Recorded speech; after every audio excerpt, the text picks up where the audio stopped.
just kept going on and on. Yeah, I've done that a few times now.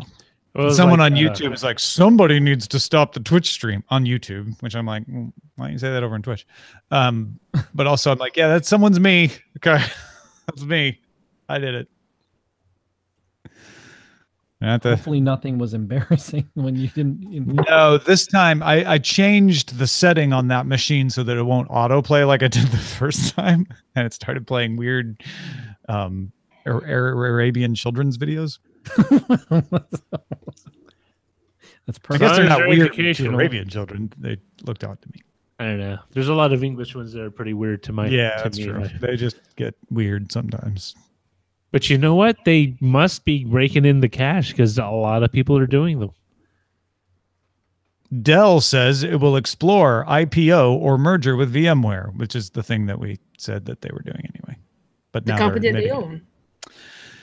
Yeah, the reverse merger is just weird. So wait a minute. Does that mean all the machines they'll be selling in the future will be virtual?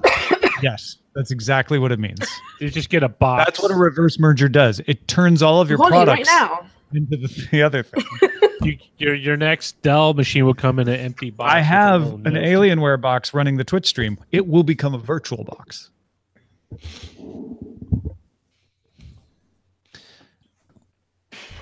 Disappear.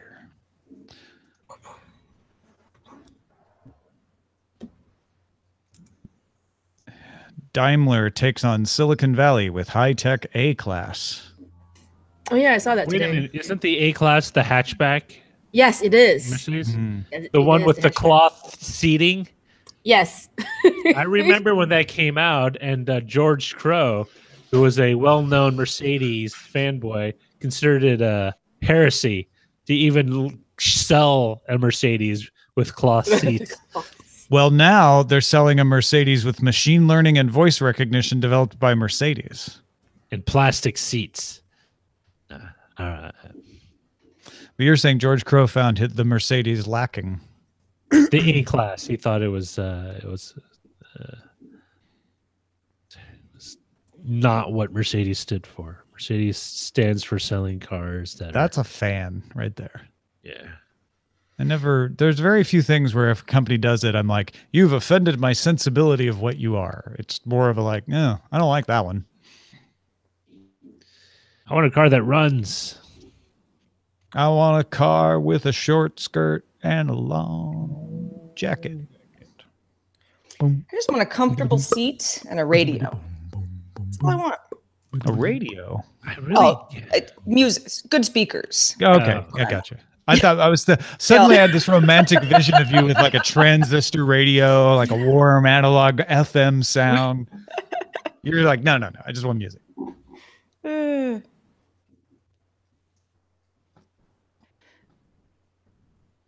Yeah, comfortable seat. It's big in a car. That's All right, why we're sports almost cars ready. never made any sense to me. I'm like, I don't like sitting in them.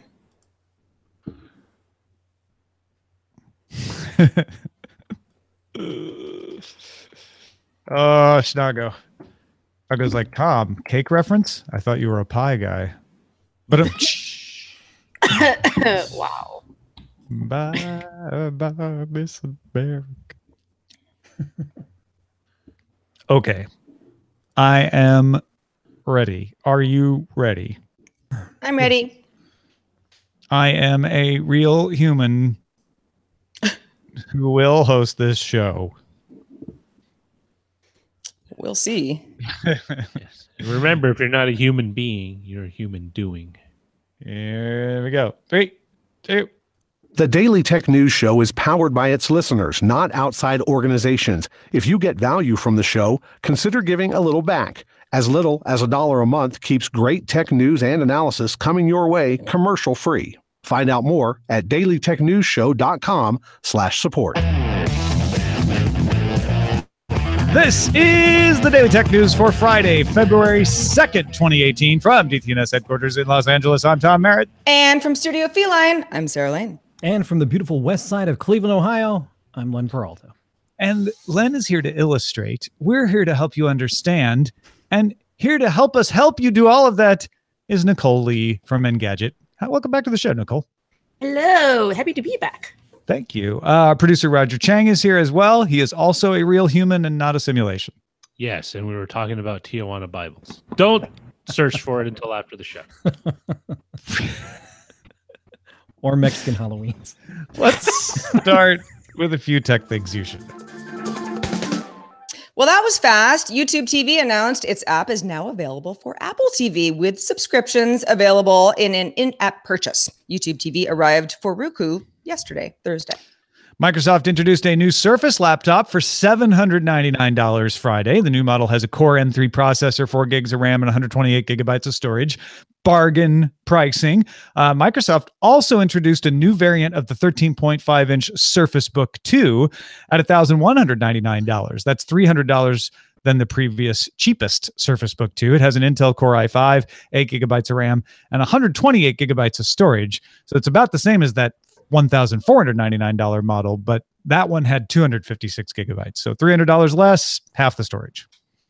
Sources tell Recode that HQ Trivia, the trivia game show app, is raising a round of funding led by Peter Thiel's Founders Fund, valuing the company north of $100 million, and gives Founders Fund a seat on the company's board.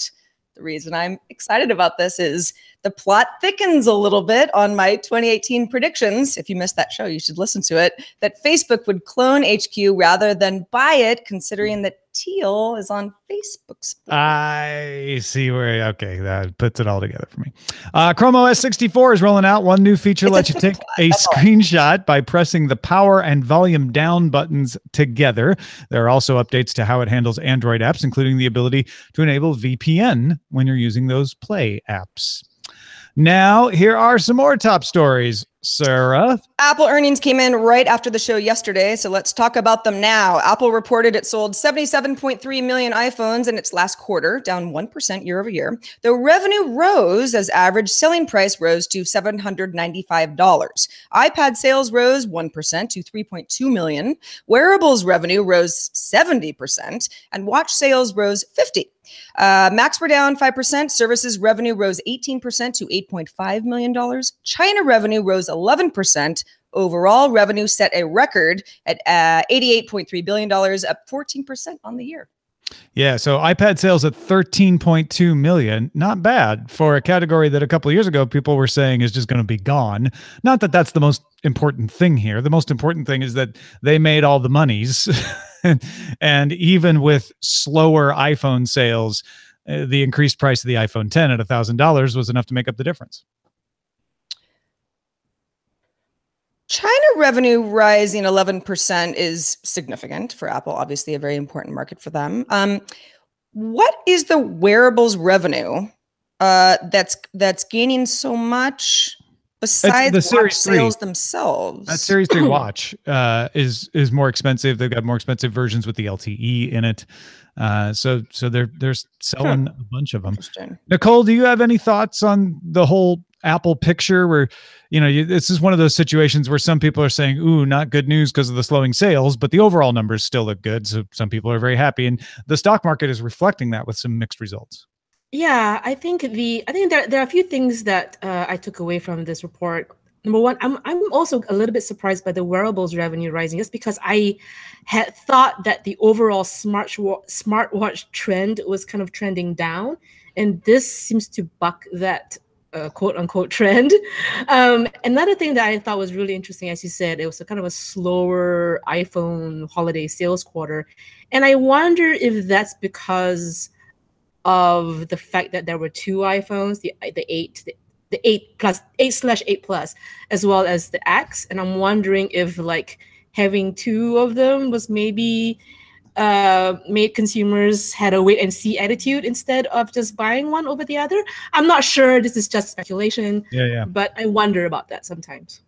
Well, there's also the fact that iPhone 10s were supply constricted. So some people may have said, well, I'm just not going to buy one until I can get one. And I don't want to work that hard to get one. So I'll just wait until after the first of the year. Maybe the price will come down. Maybe I'll get one cheaper that way too. The other thing to consider is our next top story here. Overall smartphone sales were slow in the holiday quarter. It wasn't just Apple. According to IDC and Strategy Analytics numbers, IDC showed 403.5 million units shipped, down from 430.7 million the year before. For the year overall, smartphone volume dropped 0.1% according to IDC. Strategy Analytics showed it going up 1%. But either way you look at it, smartphone sales flat on the year. This is no longer a growing market worldwide. And Apple took the top spot away from Samsung for the quarter. So even with Apple slowing its sales, it gained the top spot. They slowed slower than Samsung did. Samsung was still the top vendor for the entire year. And another notable point here, Xiaomi climbed back into the top 5 for the year, bumping out Vivo. I mean, smartphones are good enough that they're like computers at this point. I mean, if you want the newest, coolest, whatever, sure, you might get a new one every year, but I'm not that person anymore. Yeah, we've been talking about the commoditization of smartphones for a while on this show and how it's like every new version isn't necessarily super compelling. It's not necessarily a phone that you have to have, right?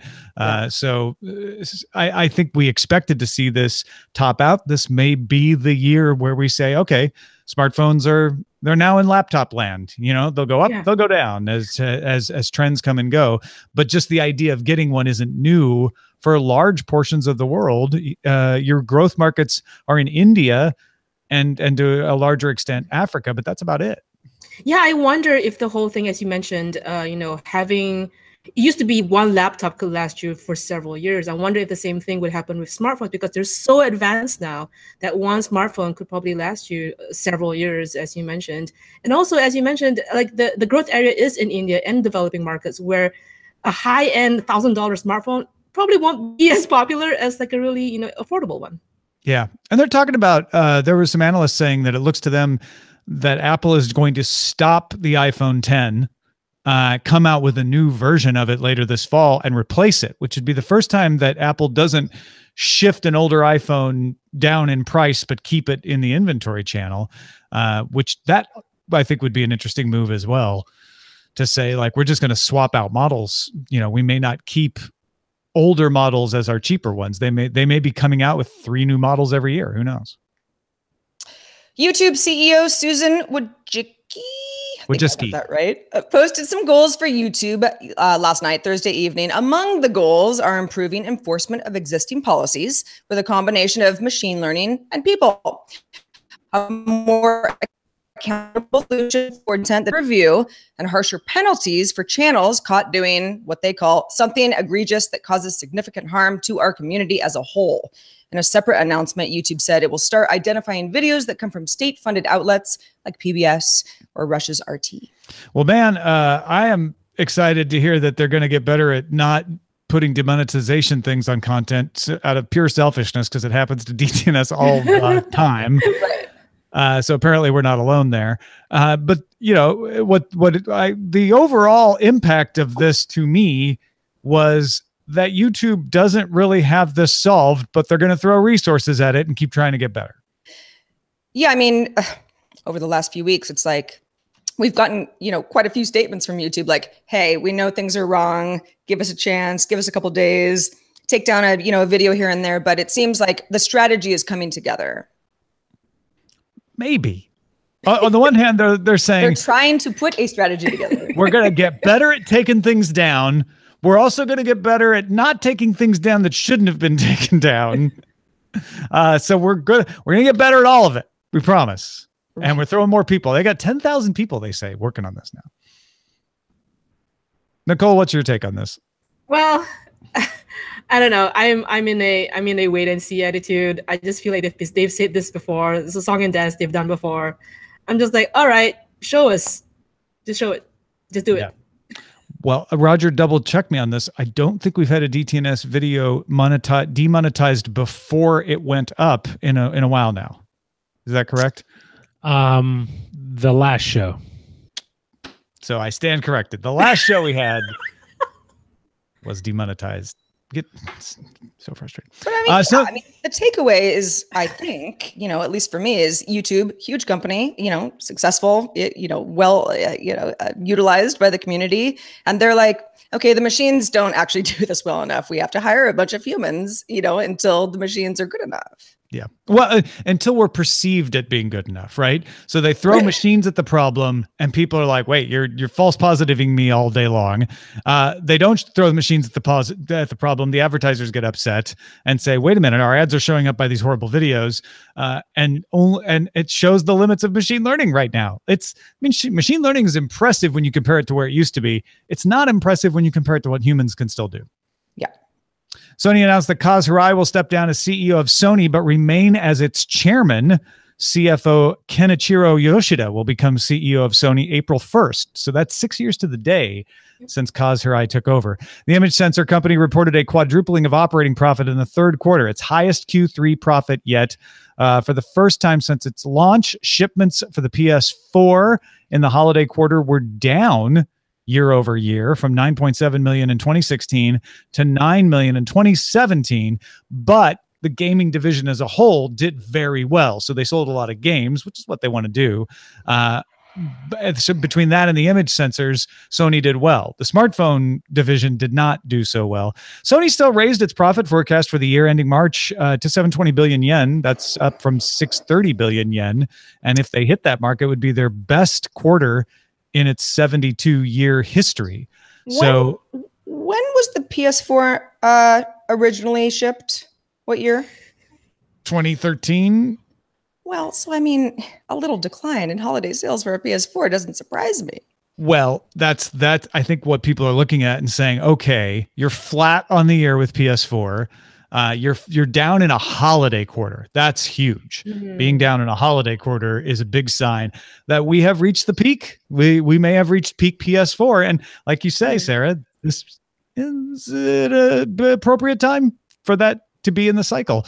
I think a lot of people were wondering if PS4 Pro would extend the life of the PS4 a little longer than previous PlayStation cycles, but it doesn't seem like it will. Nicole, do you follow this Sony market much? I don't, but I do want to mention a little bit about Kaz Hirai stepping down. He was transformative for a company that was down its luck, and he basically rescued it from the brink. You know, he invested heavily in the PlayStation business. Like he sort of saw the wave. You know, and they haven't done so well in a lot of their other areas, like their phone business wasn't so great and everything else. But I think the fact that Kaz like really doubled down on PlayStation, that will prove to be like the company's saving grace. Well, and Sony Pictures Entertainment will be the other thing that will be his legacy for good. The unfortunate part, the ugly side, the bad side. Yeah. We'll see. Maybe it'll turn around. Amazon wants to own video, right? And Netflix is a tech company based on video. Maybe Sony will be able to pivot that into something good. Bloomberg reports that Intel will sell a majority stake in its augmented reality business. It aims to offer smart glasses that connect with phones by Bluetooth later this year. Taiwan's Quanta Computer is making the product order under contract. Intel wants investors with strong sales channels or design expertise. Yeah, that last part is what's really interesting about this. Intel isn't looking for an investor because they want to make money off the sale. What Intel wants is somebody who can do the parts of selling a product to consumers that it's not good at. It's really good at enterprise supply chain for chips, not great at selling headsets to consumers. So they want somebody who can have a sales channel or make this thing look really nice to consumers so that they can sell the chips to that company that they're spinning out. I think this is really smart. Whether they'll actually come up with a cool headset or not, it's a whole other question. That's the brave new world of augmented reality glasses, right? Like that's the. I mean, it's so funny that Google started several years ago with Glass, and then we all went gaga over it, and then we sort of pivoted from that to virtual reality as a completely separate thing. But now we're sort of like coming back into the AR thing with Magic Leap and all of that. All of these up and coming AR companies. So. Yeah. Well, and I think rightly so, because AR is a use case that people can see working more than VR. VR is something where you have to stay in place and you have to have a need to be immersed. AR can immerse you or not, and you can move around in the real world with it, which I think gives it a little more flexibility. I saw somebody wearing Snap spectacles in Vegas the other day, and I was like, oh, I forgot about that. Like, oh, I know. Wow, yeah, that's happening still. Yeah, we were somewhere. I think it was at Universal Studios in December, and we saw a Snap spectacles machine, and it looked so lonely. Yeah. Yeah. So sad. I just, I think novelty aside, it's, Nicole, you mentioned Google Glass as well. It's like, I mean, I want the glasses that make my life better. They just still aren't quite there yet. And trust me, folks, we know that Snap is not AR, and we know that Google Glass was not even AR, but these are head-mounted, computer-oriented things. And so on the spectrum of this stuff, I think it fits in, and it shows that there's lots of different takes on the thing you wear on your eyes with a computer in it. We don't know which one's going to work yet. If you want to get all the tech headlines each day in about 5 minutes, be sure to subscribe to Daily Tech Headlines, available on the Amazon Echo, the Google Home, and the Anchor app, or as a podcast at dailytechheadlines.com. So, Nicole, you wrote up for Engadget a story about these AI. Well, there's now an app that lets you put someone else's head on a body. And obviously the first use case was porn. It started with a Reddit user who was using open source machine learning libraries like TensorFlow with some Google images and stock photos to make this happen, and posted some videos with famous people's heads on porn star bodies. But there's now an app that does the same thing, so that you don't have to have any of that technical knowledge that that original Reddit user had. And people are starting to sit up and take notice, right? Yeah, so this blew up in December last year when Motherboard first reported on it, and it was this user called Deepfakes, and he was just using a machine learning algorithm that he just open sourced it from the web, very easy to do, and he sourced the celebrity photos and images from like YouTube and Google stock photos, like not exactly hidden information. And he just did it with like open source libraries and an open source neural network, and just ran it, and he did it. Now, to be fair, like these videos are not exactly like perfect, right? There are still artifacts, there are still errors, but a lot of them are close enough, and you only need to see like a few seconds of it to say, oh, that's Jessica Alba, when it really wasn't, right?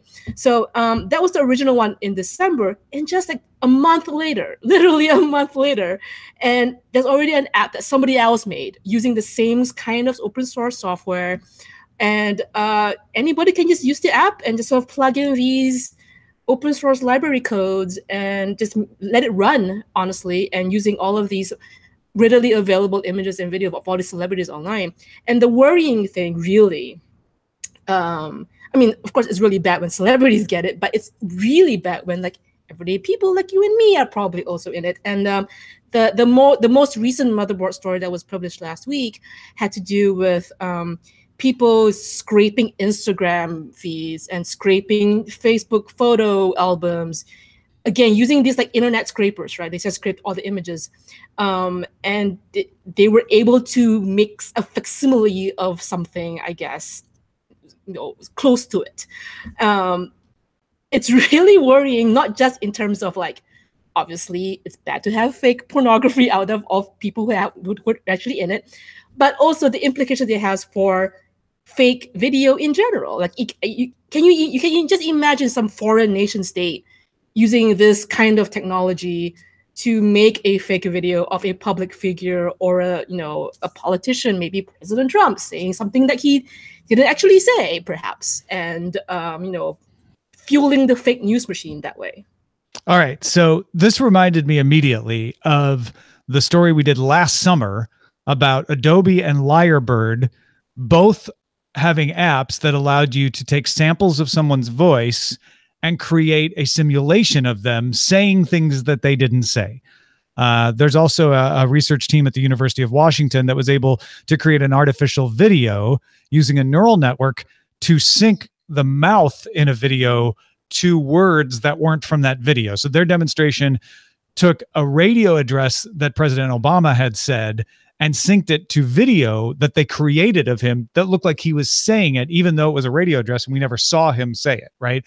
That was a safe way to demonstrate it because you weren't putting words that weren't his in his mouth. But the implication was I could put anything in this mouth and make them say it. Now, marry that with Lyrebird or Adobe where you can make someone sound like they're saying anything, and suddenly you can create an entire fake video. Now we have machine learning that can take a video of someone doing something and put another head on it. And so you can marry all that together and you've got a nightmare scenario, right? But here's the thing. We've lived with Photoshop of images for decades. And the fears when Photoshop first got good was, well, now nobody's going to be able to ever believe a photo because anything can be Photoshopped. Has that turned out to be true in your estimation? Well, there was that one picture of Reese Witherspoon with 3 legs, but otherwise, no, it's not. It's usually not an issue. Oprah had an extra hand too, didn't she? I don't know. I never really understood that, but it was a bad Photoshop. But yes, yeah, I get what you're saying. I'm actually surprised just knowing that this technology exists, right? And like, yeah, it's not perfect yet, but I am surprised that we don't get more excuses from people who are recorded audio saying bad things or even video being like, you know, it's like, I was hacked. I didn't send that tweet. Somebody hacked me. I would never have done that. This was one of those programs that put my face on someone else's body and made me say things that I didn't say. Right. And we'll probably see more of that. Yeah. You know, I attended an AI roundtable, I think a couple of weeks ago. And these machine learning experts from all of these tech companies were there. And this question was raised about, you know, all these like fake porn and stuff. And the answers were given were like, well, in this specific use case, you could use artificial intelligence to also be on the defending end, right? You could have a machine sort of detect these artifacts or detect something that's wrong with this video. The same way, like, for example, you probably tell if an image was Photoshopped or not, right? Right. Like if you run it through a program, say, oh yeah, this was Photoshopped, you know. So you could run programs to detect whether a video had been messed with. Right. But I think you can do that now. I think the worry is that it's a cat and mouse game, you know. So if we detect it, then they'll find a way to overcome it and, you know, back and forth. I think that's kind of the concern right now. But in terms of the current situation of fake video, they're saying there is a way to sort of filter through it. You can, you know, a machine can probably figure it out if a video is fake or not. Well, right now you can figure out if a video is fake. Like let's make sure we set the expectation if people haven't seen them themselves. It's obvious that this is faked. It's good enough that you're like, oh wow, that almost looks like that's really, you know, that person's head. But you can tell with your eyeballs whether this is done yet. Yes, they'll get better and better to the point where maybe you won't be able to tell at first glance, and that's when we'll get into the world we live in now with still images, where, you know, things are Photoshopped all the time. And if they're Photoshopped in a way that doesn't fundamentally change the photo, a lot of times nobody notices. Nobody says anything unless Reese Witherspoon shows up with a leg. But if they are important photos, the people eyes are on this and they will say that is Photoshopped. Here's how you tell. Like, it's very difficult to fake an important photo with digital image editing. Let's not even blame Photoshop. There's all kinds of ways to do this now. And it sounds like, yes, people should be worried so that we are all paying attention and catching the things when they're faked. But it's not like we won't ever be able to, that we'll all just be living in a Philip K. Dick world where we don't know what reality is. Right. If you see a video of yourself saying something where you're like, that's horrific, I never did that, just know that this technology exists. Bring a buddy, you know, so they can back you up. Yeah. Right. But it is fascinating. And it's another element. I mean, I almost said it's another element where now we can't trust videos, just like still images. We have to be skeptical, but you could fake videos before it now anyway. It's just, you've got more tools to do it. It's just easier so that, you know, more people can do it. Yeah, exactly. Basically. Well, and we had all these stories when Lyrebird and Adobe came out with their software in the summer, and nothing happened. Like, there have been no incidents of people. And again, Lyrebird is an app that anybody can use, right? But there have been no incidents of someone passing this off in a convincing way that didn't get detected yet. In fact, I don't think there have been any serious attempts where people got caught doing it yet. Well, because I think it's not quite good enough yet. Exactly. It's just not there yet. I mean, the word is yet, though. you know. Yeah. And I think that's what people have to be mindful of and saying, okay, it's not good yet, but someday it might be, and maybe we should be mindful of that.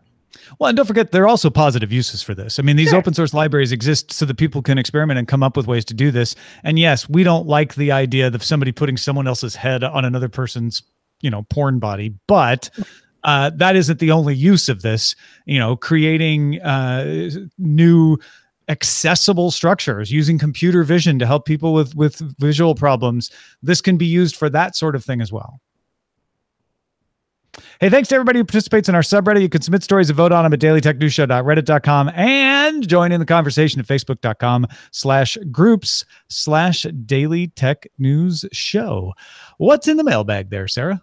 Got an email from Brandon who's referencing a show 2 days ago, I think, when we were talking about Spotify's new service that was in Australia only and also only on Android. He said, there's one missing piece from your conversation that might explain why Spotify is testing a Pandora-like service in Australia specifically. Last year, Pandora left the Australian market to focus on its... Pandora wasn't huge in Australia, but obviously left a hole and an opening for a similar service. Well, I think that about that. That makes perfect sense, Brandon. Thank you for pointing that out. On the other hand, it's not a very good test. If it's not in competition with anything else, it's going to do better than it would in other markets. So, but it's also less, it's less of an investment, right? Because you're like, we got these people that, would probably want to use this because they don't necessarily have the first option that they like. Yeah. And you don't have to be like 1 million US users hated our app. In fact, I think the because Spotify hadn't really even advertised the fact that the app was live, it was something like it had been downloaded 150 times, or a very small sample of folks. And Pete Wells, actually in our Slack on Wednesday, pointed out that they do a lot of tech testing in Australia because the Australian population is mobile, it's an early adopter market, and has enough similarities to both the UK and the US that it makes for good A/B testing. Plus, if the population's a little smaller, and if the product sucks, then you rolled it out to a smaller population. It's not as much risk, which again would tie into this idea of like, well, if there's no Pandora for it to compete against, then that gives it a better chance of catching on. And maybe what they're looking for is not to test success, but to test how it's used. Yeah. That could be as well. Nicole Lee, thank you so much for joining us this lovely Friday. And it was very nice to see you at CES a couple of weeks ago. Tell everyone where they can keep up with everything you do. Well, you can just go to engadget.com to see the stories from myself as well as all of my colleagues. Excellent. And follow her on Twitter at Nicole. Yes. Let's check in with Len Peralta, who has been illustrating this episode. Len, what do you got? Can you hear me? Yes, we can. Okay, sorry, I had to do a restart.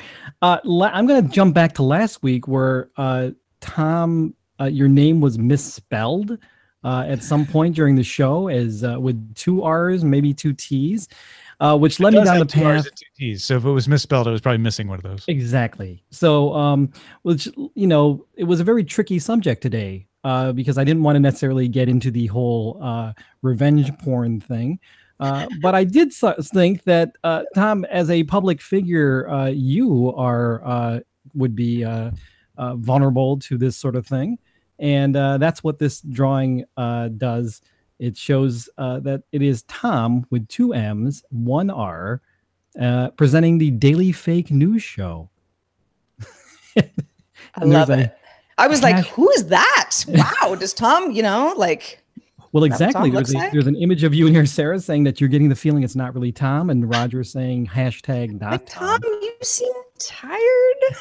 You seem very brunette. There's something really, something's happening with Tom right now, as a matter of fact. Yeah. No, it's totally me. I don't know what you guys are talking about. Good old Tom with 2 M's, Merritt.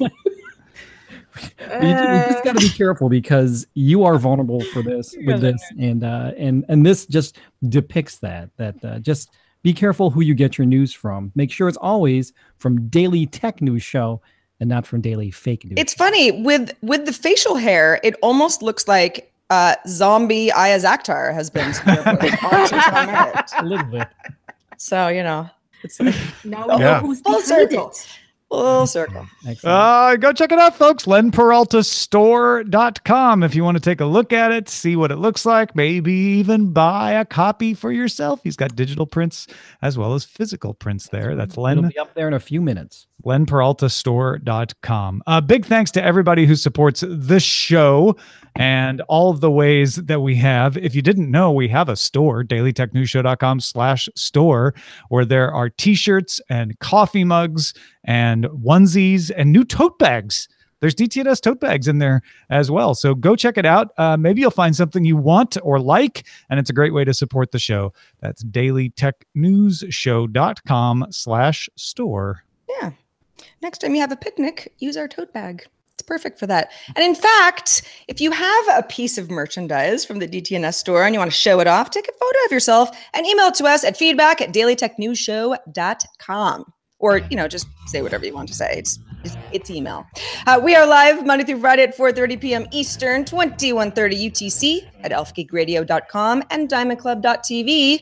And our website is dailytechnewsshow.com. Back on Monday with Veronica Belmont. Talk to you then. This show is part of the Frog Pants Network. Get more at frogpants.com. Diamond Club hopes you have enjoyed this program. Great show, Nicole. Thank you so much. Great show, Nicole. Thank you for having me And on this you too, fine Len. Friday afternoon.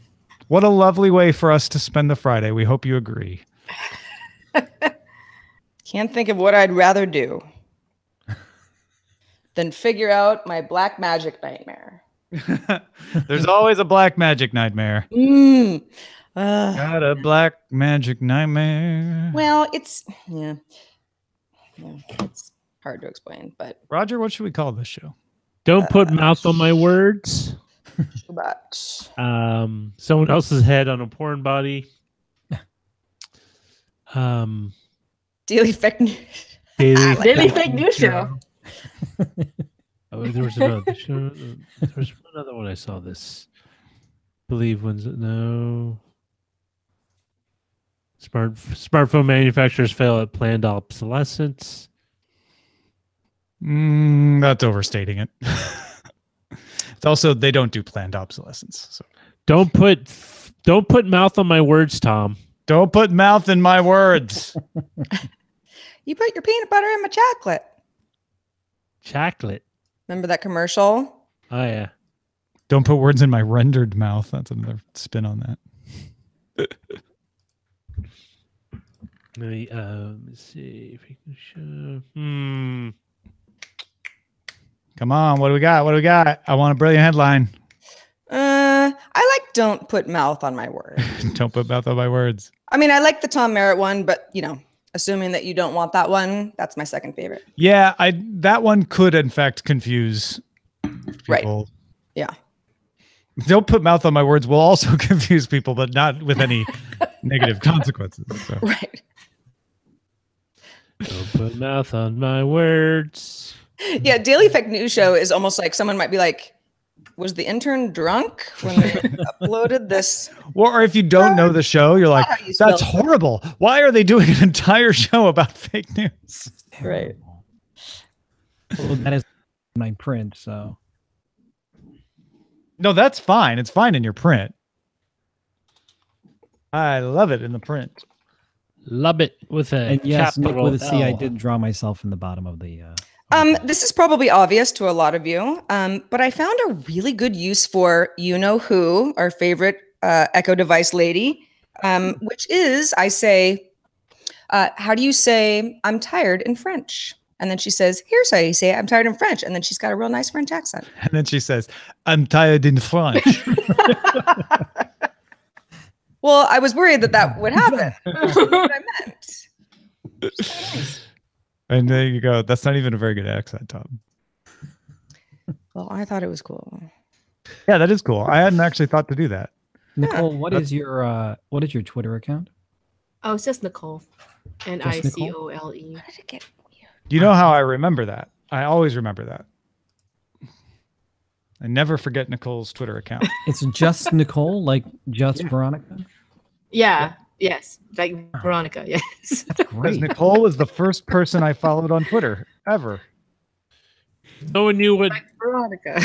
Now, Nicole, having been on Twitter as long as you have, do you find it to be a blessing or a curse to have so many people probably misdirect other Nicole tweets towards you? Yes, that used to be an issue, but recently Twitter added a little option in their settings where you could select only to have only to be notified when people who follow you show up in your notifications. And that has saved me by having like hundreds and thousands of like random at Nicole were just not me at all. All those people talking about Nicole Richie. Or whoever, I don't know. Nicole Kidman. I used to get it. I get it a lot less. I used to get it because it's at Jolly Roger, and people would, because they went to a bar or something called the Jolly Roger. It's like, just a great time playing darts and shooting. But it's like, no, you can play darts in my place or shoot pool. Well, Sarah, you've even gotten it because there were other Sarah Lanes. Yeah, I use Tweetbot, so I don't, I can filter out stuff very differently than the actual Twitter experience. But yes, ballerinas, porn stars, I'm in good company. I have never gotten a fake ace detect. And what about Tom Merritt? Are there other Tom Merritts? What are the There are other Tom Merritts. Tom Merritts, I'm sure. Yeah, but I don't really pay attention. I have the Tom Merritt account on Twitter. Yeah. I don't really pay attention to it. Yeah, the other Len Peralta on Twitter and just social media, YouTube is a woman who is a party planner. Oh, there you go. Len Peralta. Well, one of the other Tom Merritts is a scientist from Houston who lives or did live, last I knew, in Oxford. I actually got to meet him at a UK meetup. That's cool. The one time that my mentions blew up actually was when an actress in a Brazilian soap opera by the name of Nicole, I guess, died in the soap opera. I guess in the soap opera she died, and my mentions basically nonstop, just in Portuguese, I'm guessing, just a foreign language that I didn't understand, and it's just like a whole flood of it. I was like, "What in the heck is going on?" And I learned weird that you say that, because I have a friend. Some of you might know her, Helena Dagmar. Her Twitter handle is Helena, and she in Brazil there was some like actress or whatever in some soap opera that like something happened that was like a really big deal, and she like rocketed from like 5,000 followers to like 500,000. Oh my God. Because everyone just thought that that's who it was. Yeah. Why would you I think it was someone's real somebody name, who but died? still, it was Brazil and it was an actor. So weird. The character died, right? Not the actress, right? Is that what you're saying? Well, but I think people were adding her because the actress's name is Helena. Oh, gotcha. I don't know. Okay. It was fine. The person is probably not going to tweet if they're dead. So why would you go to follow them? For the character, I don't even know if someone died. It was something. Not necessarily the following. I mean, I'm going to start following that person. They just died. Remember, it's not the following; it's the @ reply. It's the mention. Gotcha. You don't even follow. It's like, oh my God, I can't believe Nicole died. Right. Hey, wait a second. I'm still here, you guys. Exactly. Nicole's like, I'm still here. Hello. I'm good. Yeah, when comic book artist Len Wein died at the end of last year, I didn't have a crazy Twitter thing, but I did have some private messages sent to me like, "Are you okay? I saw Len. All these people knew him. I thought you had died." Oh no! Like, no, it's not me. It's not me. When Tom Hanks was rumored to be dead, I got nothing like that. When did Tom Hanks have a rumor he was dead? Oh, you didn't hear it? There was a I Twitter. guess everybody does, right? There was a big Twitter. He was one of the early like Twitter memes where like Tom Hanks died. No, he didn't. Oh. I remember when Mr. Bean. Everybody thought Mr. Bean died. Mm-hmm. The actor or the character? The actor or the character? That's a Good question. Rowan Atkinson. That was someone. It was someone black. I consider him Blackadder, but it was R.I.P. R.I.P. Rowan Atkinson. Someone had a tweet and it exploded after that with the hashtag what they meant to do with the hashtag was really inspiring person. So they Oh, come on. Yeah. I don't know. That's either like a trolling move, or it's like my mom who thought LOL was lots of love. For yeah, right. It could. I think it'd go either way. It would just depend. You'd have to see the person actually who did told it. all the moms that? You know, that's just a RIP thing that moms existed get way wrong. before But like, Twitter. who told them that? They all assume that, you know, you love them. Everybody's hugging one another. Yeah. Yeah. I love the internet. You know, it's the internet's a beautiful Lots of place. love. It's funny. I saw Jonathan Colton this past week. Here in cool. Cleveland. He came to town, and he was talking about the internet. And here's someone who was born out of the internet, right? His whole career was born out of the internet. And he was we were talking about how much the internet is an awful place, and he hates it. It didn't used to be that bad. I think Jonathan always had a healthy skepticism about how good it was for any of us, but it used to be much better. Yeah. I say that, but then I'm not sure I believe that. I think it's just there are so many more people on it. The percentage is probably the same as it's always been, but when it was, you know, a few thousand people on Usenet, the impact wasn't as much. Well, I think what it is what is your overall feeling after using the internet? Do you feel better? I always feel kind of down, kind of like, you know, this weird ennui that, well, because I don't know. It's not like, it doesn't matter if 10% of 100 people tell you you suck, that's 10 people, right? That's a lot. If 10% of 1,000 people tell you suck, that's 100 people. That's depressing. I don't even think about it like that. Yeah. So That's it's like, it can be the same percentage, but you know, a few years ago it was like, oh, this one guy said a thing. Now it's like 100 guys said a horrible thing, but it's still not. I actually have a theory about that, and I think it's because it's text and it's not verbal. Because text just sits there on the screen. You're just staring at it, and staring at it, and staring at it. You can go back and see it. Yeah. And there's no tone. Well, there's no tone, but more importantly, there's no discourse, right? There's no conversation. There's no discourse. Exactly. And so what you do is you concentrate on what was said.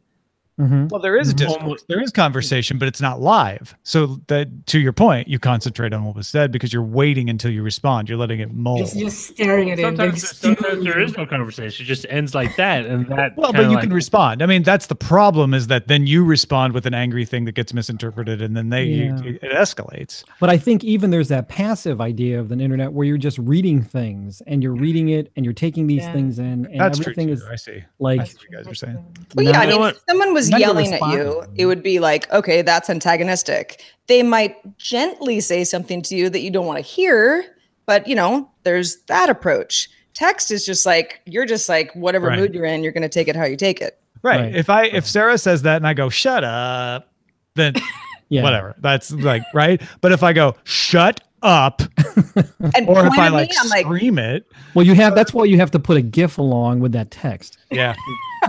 Or like an emoji or something. Just have a shirt that's /S for sarcasm. You just point to it. Oh yeah, there you go. Yeah, the old Sark mark. We talked about that years ago. or just spell up UUUP, and then I'll be like, haha, that was funny.